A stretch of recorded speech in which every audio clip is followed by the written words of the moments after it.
우리가 오늘 나눈 이 본문은 긴 주제 속에 담겨 있는 아주 짧은 단락입니다. 바울은 1장 10절부터 시작하여서 4장 21절까지 긴 설교를 하고 있습니다. 이 설교의 주제는 이것입니다. 십자가와 그리스도인의 연합입니다. 여러분에게 십자가는 어떤 의미입니까? 여러분에게 그리스도인으로 산다는 것은 어떤 의미이고, 더 나아가서 연합은 어떤 의미를 주고 있습니까? 2달 전에 총선이 있었습니다. 총선을 앞두고 이번에는 어떤 당들이 어떤 공약을 내세우는지 유심히 포스터와 안내 책자를 살펴보았습니다. 미리 말씀드리자면 저는 어떤 당을 폄하하는 것도 아니요, 어떤 당을 예찬하는 것도 아닙니다. 저는 당들의 이름을 보면서 한편으로 참 가슴이 아팠습니다. 제가 왜 이 당들의 이름을 보면서 가슴이 아팠을까요? 이 당들의 대부분의 이름에 한 가지 특징을 제가 발견하였습니다. 대부분의 당들이 더불어, 통합, 통일, 우리 등의 단어가 포함되어 있었습니다. 저는 이것을 보고 어떻게 이 나라가, 어떻게 이 대한민국이 그토록 하나가 되지 못하여서 이렇게 당들의 이름을 더불어, 통합, 통일, 우리라는 이런 단어를 써야만 했을까? 곧이어서 저의 이 생각은 교회까지 이어졌습니다. 우리 교회들은 하나가 되고 있을까? 그리스도의 몸된 이 공동체로 서로가 하나가 되어서 온전한 몸을 이루고 있을까? 혹시나 교회도 이러지 못하여서, 교회도 하나가 되지 못하여서 언젠가 교회 이름을 만들 때 더불어, 통합, 통일, 우리라는 단어를 사용해야만 하는 날이 오지는 않을까라는 고민을 하였습니다. 여러분, 제가 가졌던 이 고민에 대해서 여러분은 어떻게 생각하시나요? 여러분은 주님께서 한 사람 한 사람을 그리스도의 지체가 된 몸의 한 구성원으로 부르셨습니다. 여러분은 그 지체의 역할에 맞게끔 살아가고 계십니까? 더시티 사랑의 교회는 그리스도의 몸된 교회를 이루어 나가는 교회가 맞습니까? 설립 3주년을 눈앞에 두고 있는 우리 교회가 꼭 짚고 넘어가야 하는 물음입니다. 고린도 교회 연합을 방해하는 것, 하나가 되는 것을 방해하는 것은 교회 안에 있는, 다른 것이 아니라 교회 안에 있는 시기와 분쟁이었습니다. 서로가 서로를 향한 시기와 그리고 분쟁, 질투로 인해서 용납하지 못하고 미워하고 있었습니다. 왜 이 교회 안에 이런 시기와 분쟁이 존재했을까요? 무엇이 원인이었기에 바울은 짧은 인사를 하고 곧이어서 4장이나 되는 긴 본문을 할애하면서 그리스도인의 연합에 대해서 이야기를 해야만 했을까요? 우리는 이 원인을 알기 위해서 1장으로 되돌아갈 필요가 있습니다. 1장 12절을 우리가 한번 살펴볼 필요가 있는데요. 우리 한번 자막을 보면서 함께 읽겠습니다. 시작. 내가 이것을 말하거니와 너희가 각각 이르되 나는 바울에게, 나는 아볼로에게, 나는 게바에게, 나는 그리스도에게 속한 자라 한다는 것이니. 이 고린도라는 도시는 로마에 항거했다는 이유로 완전히 파괴되었습니다. 그런데 이 고린도는 이 바다를 끼고 있는 도시였기 때문에 상업이 자연스럽게 발달할 수밖에 없었어요. 그래서 점차 이 상업 도시가 되면서 도시가 발달이 되자 다시 로마가 이 고린도를 로마의 식민지로 재건하였습니다. 이 상업이 활발하게 일어난 도시다 보니까 이 고린도에는 다양한 민족들이 모여서 살았습니다. 도시가 이렇다 보니까 당연히 이 고린도 교회도 동일한 특징을 가지고 있었습니다. 고린도 교회는 한 인종, 한 민족만이 구성된 교회가 아니었습니다. 자연스럽게 주된 구성원은 로마인 그리고 그리스인, 유대인들이었습니다. 하지만 이 특징이 곧 교회 문제로 이어지게 되었습니다. 고린도에서 지배자의 위치에 있던 로마인은 당연히 교회에서도 가장 높은 위치를 차지할 수밖에 없었습니다. 고린도는 지역의 특성상 지리상 그리스의 자리 잡고 있었습니다. 그렇기 때문에 두 번째로 높은 서열은 그리스인들이었습니다. 그리고 유대인들은 아무런 힘이 없는 이방인들이었기 때문에 자연스레 세 번째 마지막 위치를 차지했습니다. 바울은 로마 시민이었습니다. 아볼로는 그리스인이었죠. 오늘 본문에서 특별하게 게바라고 유대인식 이름을 표현하고 있는 베드로는 유대 사람이었습니다. 이 교회들은 자신들이 속해 있는 이 민족적인 민족 특성, 민족 충성심 때문에 고린도 교회에 있는 지도자들을 향한 그런 충성심까지 표현하게 되었습니다. 결국 이 과열된 충성심은 고린도 교회의 심각한 긴장을 만들어냈습니다. 이 긴장이 결국 터져 나와서 시기와 질투, 분쟁과 분열까지 이어졌습니다. 그러면 여기까지 제가 말씀드리면 이렇게 생각할 수 있겠죠. 전도사님, 오늘 우리가 읽은 12절 말씀엔 그리스도에게 속한 자들까지 나오는데 이들은 어떤 사람들인가요? 이들은 아무 잘못이 없나요? 라고 생각하실 수 있고 또 물어보실 수 있겠죠. 만약에 이 자칭 그리스도에게 속한 자라고 한 사람들이 아무 문제가 없다면 이 분열을 조장하는 사람들의 목록에 넣지 않았겠죠. 이들은 자신들이 정말 그리스도의 몸된 교회를 이루어 나가는 그런 희생하고 헌신하는 자들로서 자신을 표현한 것이 아닙니다. 그들은 자신들을 그리스도에게 속한 자들이라고 하면서 너희는 그 자격이 되지 않아. 오직 우리만 그리스도에게 속한 자들이 될 수 있어. 우리만 이 지위를 누릴 수 있어. 라고 하면서 이들 또한 교회 내에 분열과 분쟁을 일으키는 무리들이었습니다. 요즘은 이 고린도 교회와는 상황이 다르죠. 뭐 식민지를 이뤄 나가는 제국이 있는 것도 아니기 때문이죠. 하지만 여전히 도시에는 다양한 곳에서 또 각자 저마다의 이유로 사람들이 모여서 함께 살아갑니다.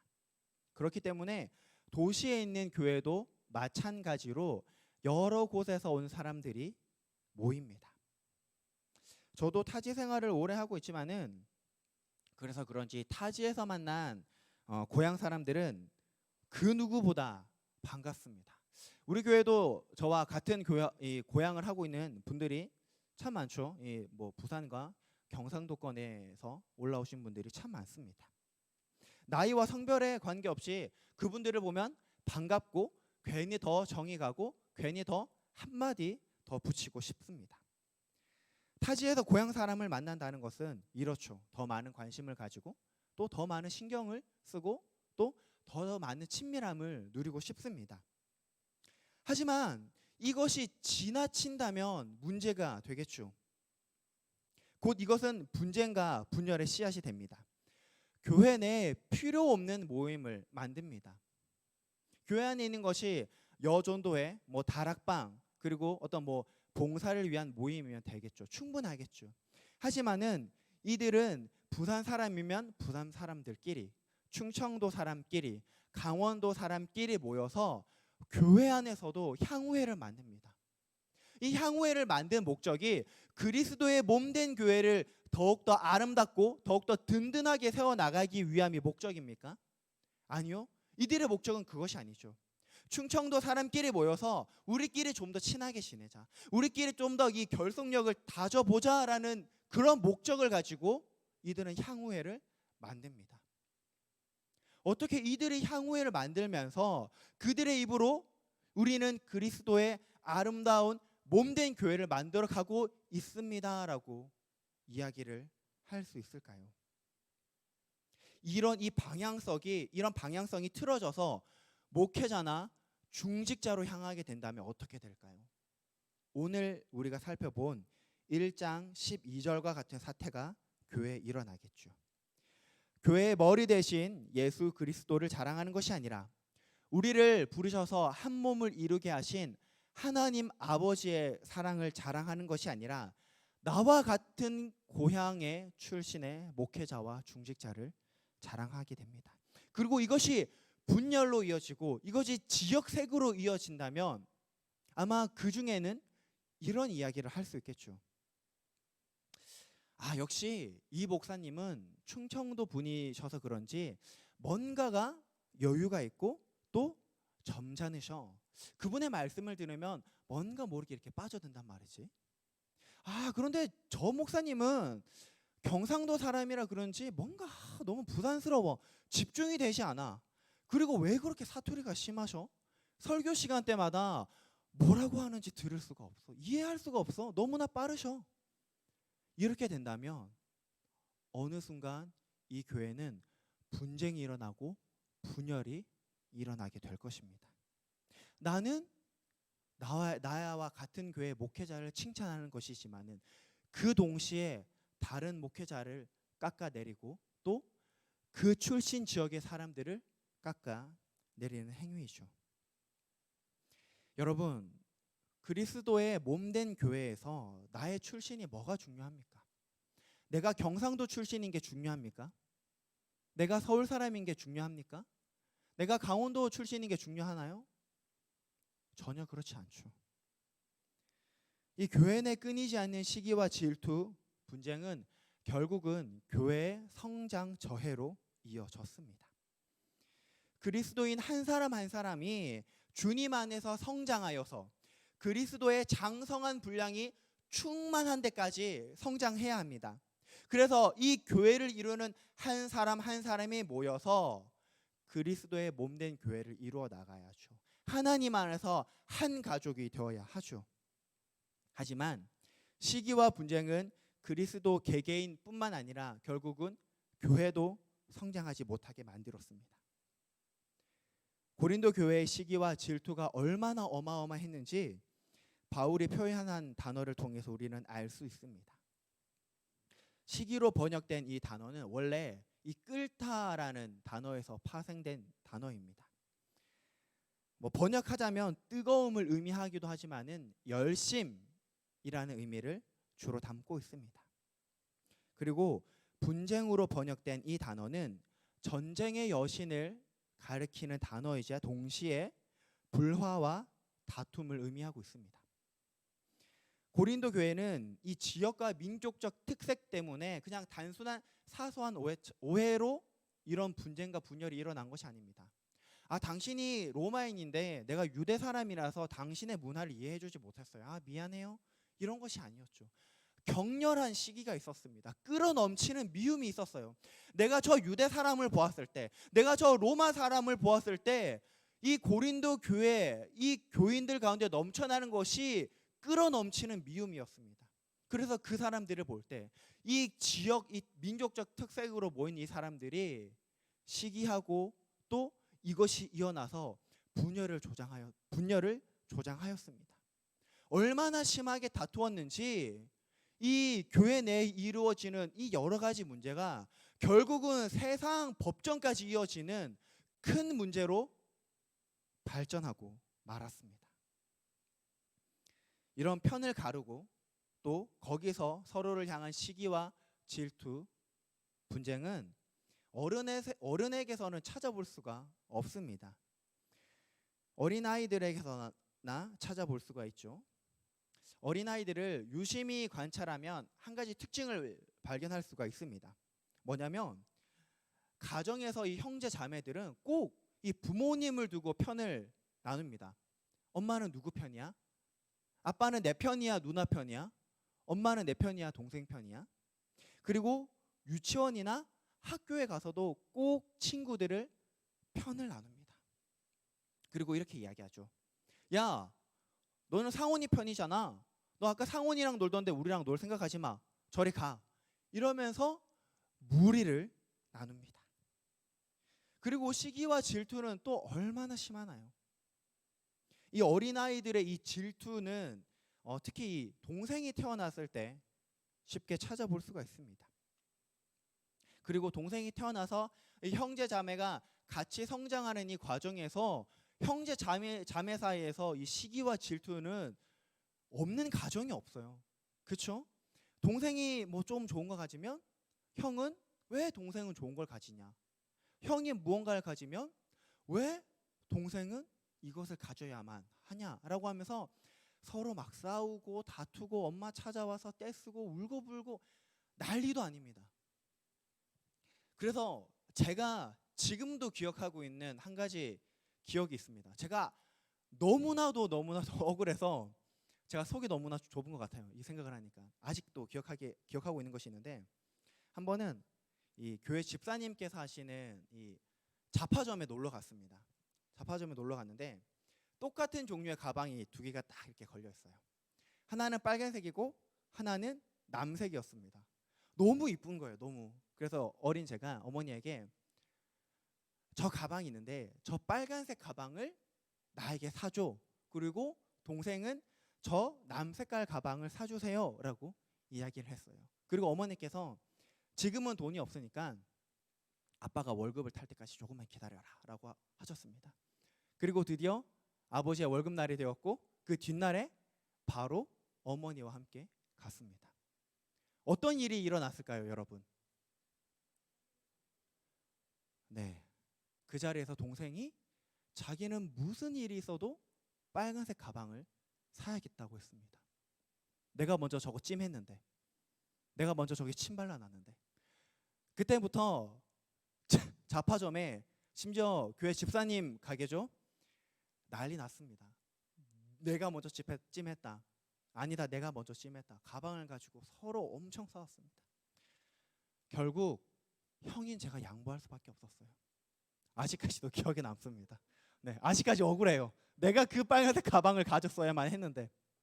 여러분, 이렇게 우리들은 우리 마음속에는 이런 죄인의 특성을 아직까지도 가지고 기억하고 있습니다. 나도 그걸 가져야 돼요. 다른 사람 눈에 더 좋은 것을 가지고 있으면, 저 사람이 더 높은 위치에 있으면 깎아내리고 싶어하는 것이 이 죄인의 사람의 특징이라고요. 그런데 이 고린도 교회는 이게 넘쳐나서 교회가 나눠졌습니다. 그리스도의 한 몸 된 교회가 나눠졌다고요.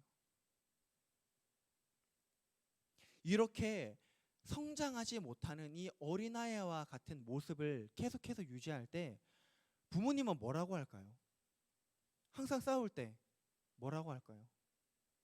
제가 가장 많이 들은 이야기는 이거예요. 언제까지 치고받고 싸울래? 언제 철들래? 언제 클래? 언제 어른 될래? 이 고린도 교회의 교인들도 그랬어요. 지금 어른이 되었어야 했습니다.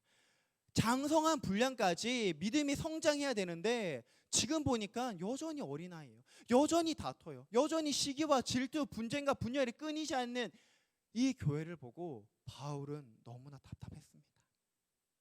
꽤 많은 시간이 지났음에도 불구하고 이 여전히 어린아이와 같은 이 교회. 우리 오늘 본문을 한번 살펴봅시다. 3장 1절에서 2절까지 말씀입니다. 우리 함께 읽도록 하겠습니다. 시작.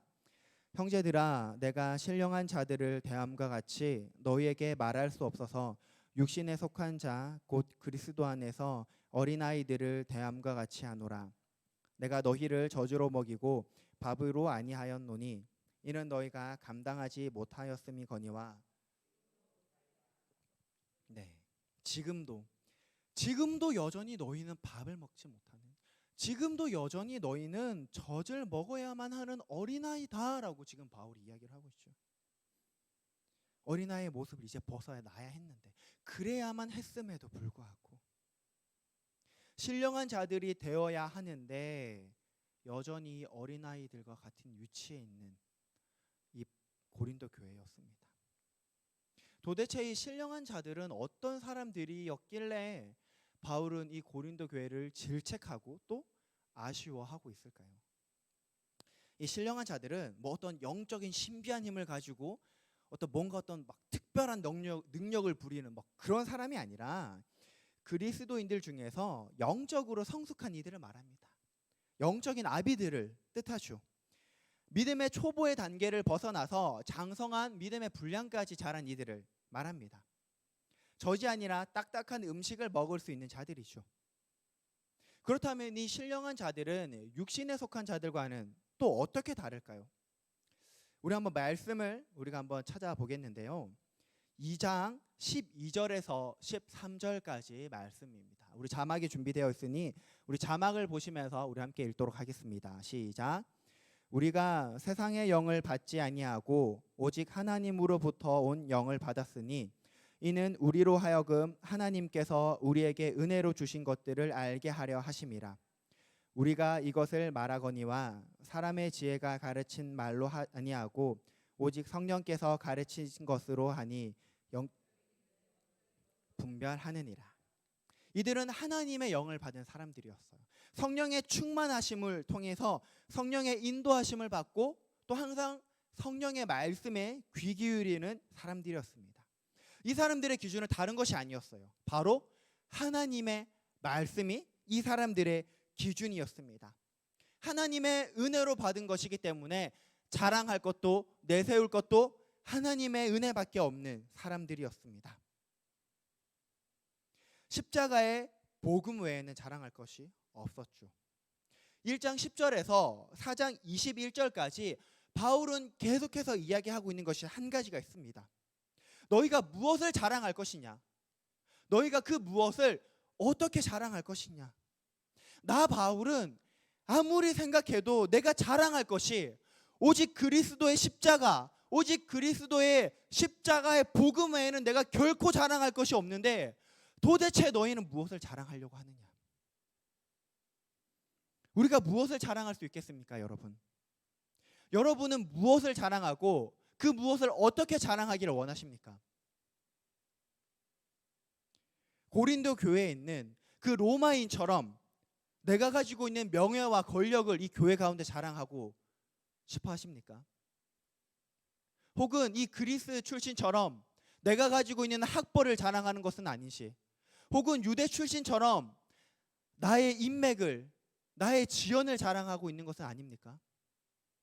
여러분이 교회 가운데 그리스도의 몸된 이 교회 지체 가운데 있으면서 여러분은 무엇을 자랑하고 계십니까?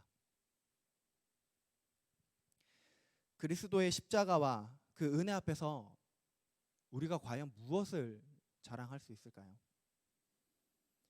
마음껏 자랑하고 시기와 분쟁을 유발하는 자들을 바울은 육신에 속한 자라고 합니다.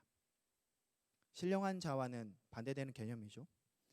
육신에 속했다라고 해서 이들이 구원에서 배제된, 우리가 흔히 알고 있는 이 하나님의 구원 계획에서 벗어난 이들을 지칭하는 것이 아닙니다. 1절에서 이 육신에 속한 자들을 그리스도 안에서 어린아이들이라고 한 것을 고려하였을 때, 그리고 신령한 자들이 그리스도 안에서 영적으로 성숙한 사람들이란 의미를 가진 것을 고려하였을 때, 이 육신에 속한 사람들은 그리스도 안에 있지만은 아직은 영적으로 성숙하지 못한 어린아이와 같은 사람들을 말합니다. 예수님을 주님이라고 하지만은, 그분을 나의 주님으로 모시지만은 이제 막 신앙을 시작하여서 이제 막 이 믿음의 걸음마를 시작한 어린아이들이죠. 그렇기 때문에 정말 어린아이와 같이 생각하고 어린아이와 같이 행동합니다. 성령에 사로잡혀 있는 것이 아니라 성령과 말씀의 인도를 받는 것이 아닙니다. 아직 버리지 못한 그 자연인의 본성, 그 죄된 인간의 본성에 지배적으로 더 따릅니다. 기준이 하나님의 이 말씀이 아니라 육신을 기준으로 하여서 판단하고 생각하는 사람들입니다. 나는 바울 편이야, 나는 아볼로 편이야, 내가 교회에서 이렇게 자랑하면 아볼로가 나를 더 사랑해 주겠지? 나중에 바울이 이 교회에 왔을 때 나를 더 칭찬해 주겠지? 내가 이렇게 이야기하면 바울의 인기가 더 높아지겠지? 내가 아볼로의 편이다 라고 하면서 아볼로를 좋아하는 사람들을 많이 만들면 아볼로의 인기가 더 교회에서 커지겠지? 어리석은 생각이죠. 생각과 판단하는 것이 참 어립니다. 이렇게 말하는 사람들은 자신들이 교회를 쪼개고 나뉘게 한다는 지각이 없습니다. 오히려 자기들의 지도자들에 대한 찬양이라고 믿었습니다. 이런 것이 교회에 여러분 얼마나 많습니까? 나는 어느 목사님 밑에서 훈련받았어. 나는 어느 목사님이 그 교회 개척할 때 내가 개척 멤버였어. 내가 그 목사님 단기 선교 나갈 때 나도 같이 그 단기 선교 멤버로 나갔어. 내가 이 교회에 등록하기 전에 내가 그 교회에 다녔어. 그 교회 그 목사님 알지? 여러분, 이렇게 말하는 이유가 무엇입니까? 이렇게 자랑하는 이유가 무엇이죠? 정말 그 목사님을 자랑하기 위해서입니까? 정말 그 교회를 자랑하기 위해서인가요? 아니요, 그렇지 않습니다. 그 속을 파헤치면, 그 마음을 우리가 들여다보면 결국은 내 자랑입니다. 내가 드러나고 싶은 나의 인간의 죄악된 본성이죠. 내가 높아져야겠어. 너 그 목사님 알지? 나 그 목사님 밑에서 훈련받은 사람이야. 나 그만큼 대단한 사람이야. 나 그 목사님과 함께 그 교회 개척한 개척 멤버야. 아무도 나에게 손가락질 하지 못해. 그리스도 안에서 어린아이들이죠. 엄연히 말하자면 여러분, 목사님과 교회도 자랑해서는 안 되죠. 여러분, 목사님을 자랑해야 됩니까? 교회를 자랑해야 됩니까? 목사님을 통해서 일하시는 주님을 자랑해야죠. 우리 교회를 통해서 일하시는 하나님을 자랑해야죠. 그런데 많은 사람들이 이것을 혼동돼서 생각합니다. 만약에 정말로 유명한 목사님 앞에서 그 목사님께 훈련받은 사람이 다른 사람에게 여러분, 여기 계신 이 목사님께 제가 제자 훈련을 받았습니다 라고 했을 때 그 목사님이 정말 기뻐하실까요? 그 분에게 정말 감사한 마음을 표현할까요? 물론 고마움은 있겠죠. 하지만 안타깝지 않을까요? 그것이 아닌데, 제자 훈련한 목적이 그것이 아닌데, 교회를 개척한 이유가 그것이 아닌데, 내가 단기 선교를 나간 이유가 그것이 아닌데, 바울은 교회 자신과 아볼로를 전면에 내세우고 파벌을 형성하고 있는 사람들에게 아연실색하면서 말합니다. 5절에서 6절인데 우리가 특별하게 세번역 성경으로 우리가 한번 보도록 하겠습니다. 자막이 준비되어 있으니까 우리 한번 말씀을 읽도록 하겠습니다. 시작. 그렇다면 아볼로는 무엇이고 바울은 무엇입니까? 아볼로와 나는 여러분을 믿게 한 일꾼들이며 주님께서 우리에게 각각 맡겨주신 대로 일하였을 뿐입니다. 나는 심고 아볼로는 물을 주었습니다. 그러나 하나님께서 자라게 하셨습니다. 바울은 분명하게 밝히고 있습니다. 나는 주님께서 주신 일을 하는 그저 일꾼인 뿐이다. 주님께서는 나 바울에게는 심는 일을, 아볼로에게는 물을 주는 일을 주셨을 뿐이다. 우리는 그저 주님의 말씀에 순종한 주님의 일꾼들 뿐이다라고 확실하게 이야기하죠. 헬라어 이 단어의 시제를 분석하고 간단하게 말씀을 드리면 이렇습니다. 나 바울은 심었다. 끝. 아볼로는 물을 주었다. 끝. 그러나 하나님께서는 계속해서, 하나님께서는 여전히 교회를 자라게 하시는 중이시다. 바울과 아볼로에게 자신의 역할은 이미 끝났다고 합니다.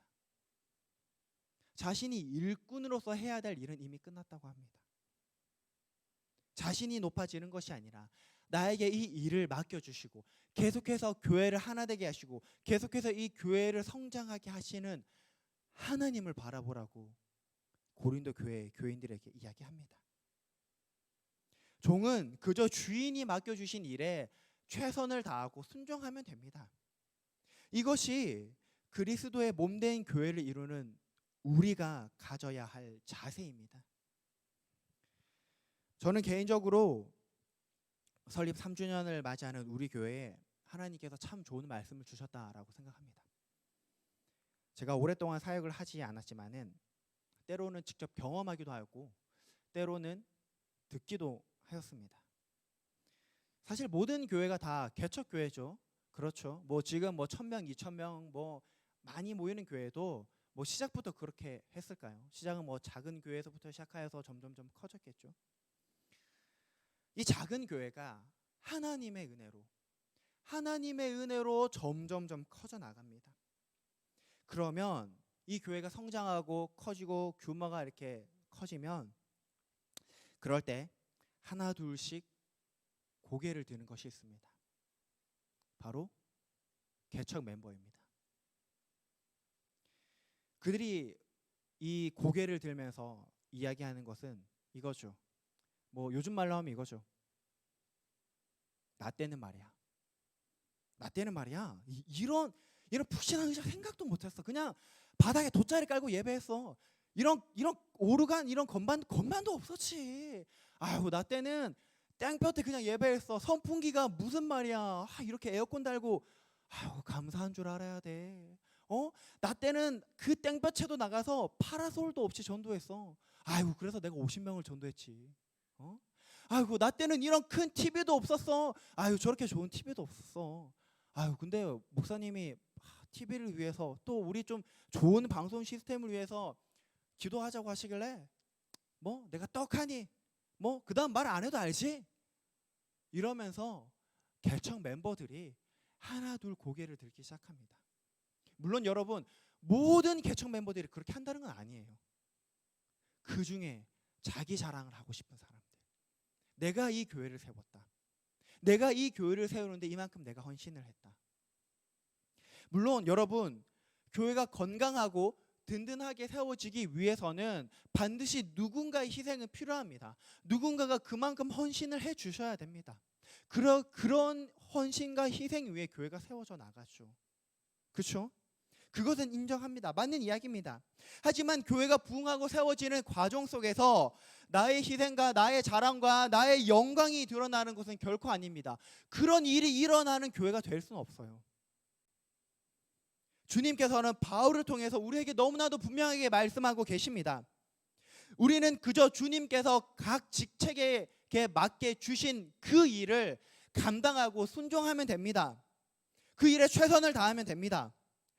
교회는 사람의 자랑과 사람의 영광을 덧입는 것이 아닙니다. 교회가 자랑할 것은 그리스도의 십자가의 복음 외에는 자랑할 것이 없습니다. 각 성도가 자랑할 것이 내가 헌금을 이만큼 했고 내가 교회 시스템을 이만큼 구축했고 내가 나가서 많은 사람들을 전도해서 교회 공동체 수를 이만큼 불렸다가 결코 우리의 자랑이 될 수 없습니다. 우리가 자랑할 것이 어디에 있습니까? 많은 헌금을 자랑합니까? 여러분 그 많은 헌금을 할 수 있게끔 은혜 주신 분이 누구십니까? 내가 남들보다 조금 더 많은 재능과 조금 더 많은 달란트가 있어서 교회에서 봉사하고 계십니까? 여러분 그 봉사할 수 있는 은혜를 주신 분이 누구십니까? 내가 많은 사람들을 전도해서 교회 공동체 그리고 믿는 자들의 수를 날마다 늘게 해주시는 증가해주게 해주시는 그분의 은혜지 나의 능력이 아닙니다. 여러분 더 근원적으로 제가 물어보겠습니다. 아무 자격 없고 능력이 없는 그런 나를 부르신 분이 누구십니까? 죄 가운데 빠져서 소망이 없고 덧없는 이 세상의 바다에서 허우적거리고 있는 나를 건지신 분이 누구십니까? 나를 건지셔서 그 구원의 기쁨과 그 구원의 감격으로 살게 해주신 분이 누구십니까? 누가 떨어져 있는 나를 건지셔서 그리스도의 몸된 교회의 지체로 만들어 주셨습니까? 내가 주의 몸된 교회 공동체에 된 것도 그래서 많은 섬김과 봉사 많은 물질적인 헌신을 감당할 수 있는 것은 모두 주님께서 각자에게 주신 은혜입니다. 결코 잊어서는 안 됩니다. 목사나 장로나 집사나 모두 하나님께서 부르신 지체들입니다. 목사라고 해서 장로라고 해서 더 큰 어떤 중요한 더 눈에 띄는 더 많은 영광을 받아야 되는 그런 지체가 아니란 말입니다. 모두가 동일하게 하나님께로부터 동일한 일을 받았습니다. 그것은 이 그리스도의 몸된 교회를 이루어 나가는 일입니다. 우리는 하나님의 밭이자 하나님의 집입니다. 하나님께서는 당신의 밭에 복음의 씨앗을 심으셨습니다. 그리고 이 씨앗을 가꾸시고 돌보셔서 나무가 되게 하시고 결국에 복음의 열매가 맺히는 것을 바라고 계십니다. 기다리고 계십니다. 하나님께서는 우리를 부르셔서 당신의 집이라고 하십니다. 우리를 하나님의 성전이라고 부르십니다. 우리 안에 머무시는 분은 성령 하나님이십니다. 복음의 씨앗을 심었기에 열매로 드러나는 것은 복음의 은혜여야 합니다. 우리 안에 계시는 분이 성령 하나님이시기에 우리를 만나는 모든 사람들은 우리 안에 계시는 성령 예수님을, 성령 하나님을 만날 수 있어야 합니다. 바울은 고린도전서 15장 10절에서 이렇게 고백합니다. 그러나 내가 나 된 것은 하나님의 은혜로 된 것이니 내게 주신 그의 은혜가 헛되지 아니하며 내가 모든 사도보다 더 많이 수고하였으나 내가 한 것이 아니요 오직 나와 함께 하신 하나님의 은혜로라. 아멘. 우리가 주의 몸된 교회를 세워나가는 비결이 다른 것이 아닙니다. 곧 이것입니다. 주님의 은혜를 잊지 않고 주님께서 주시는 은혜로 하는 것입니다. 더시티 사랑의 교회가 앞으로 10년이 지나고 20년이 지나고 그 언젠가 주님 오실 그날까지 주님 안에서 하나가 되는 교회가 되기를 소망합니다. 교회의 자랑이 하나님의 은혜와 예수 그리스도의 십자가 그 복음이 되기를 소망합니다. 우리 시간 함께 기도하고 우리 또 찬양하는 시간을 가졌으면 좋겠습니다. 이 시간 우리 주 안에 우린 하나라는 찬양 우리 함께 할 텐데요. 우리는 저마다 생긴 모습도 다르고 저마다 출신 성분도 다르고 성별도 다 다르죠. 하지만 그런 사람들을 주님께서 부르셔서 몸된 그리스도의 몸된 교회, 그 영광스러운 직책, 그 영광스러운 길로 우리를 부르셨습니다. 얼마나 여러분 감사합니까? 우리가 해야 될 일은 이 그리스도의 몸된 교회를 찢는 것이 아니라 나에게 맡겨주신 그 은혜에 잊지 않고 감사하며 그 교회를 세워나가는 것입니다. 우리 이 시간 함께 찬양하며 또 우리 결단하며 기도하도록 하시겠습니다.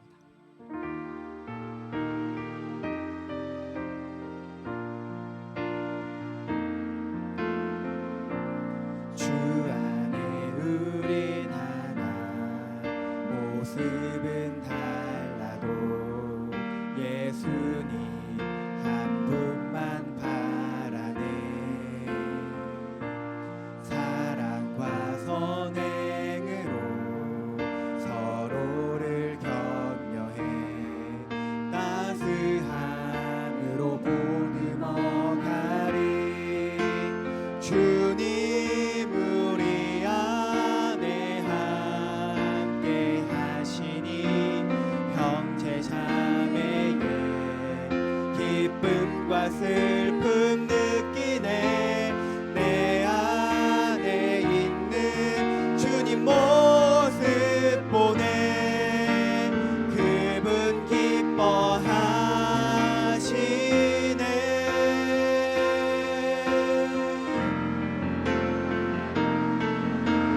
주님 우리를 통해 계획하시니 부족한 입술로 찬양하게 하시니. 주님 우리를 통해 계획하시니 너를 통해 하시를 기대해. 주 안에 우리 하나 주 안에 우리 하나 모습은 달라도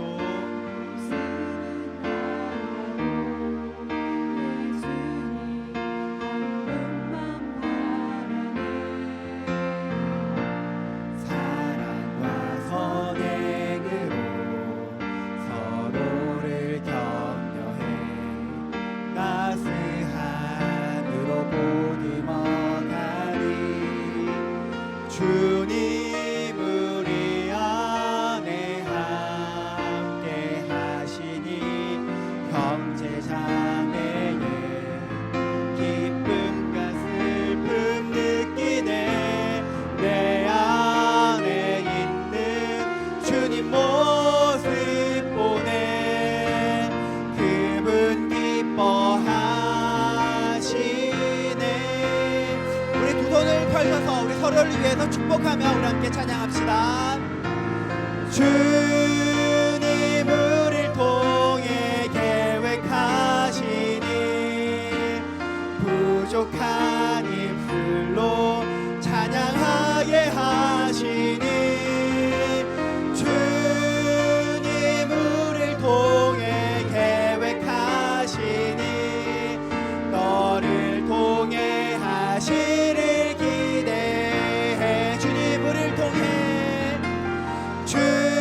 부족하니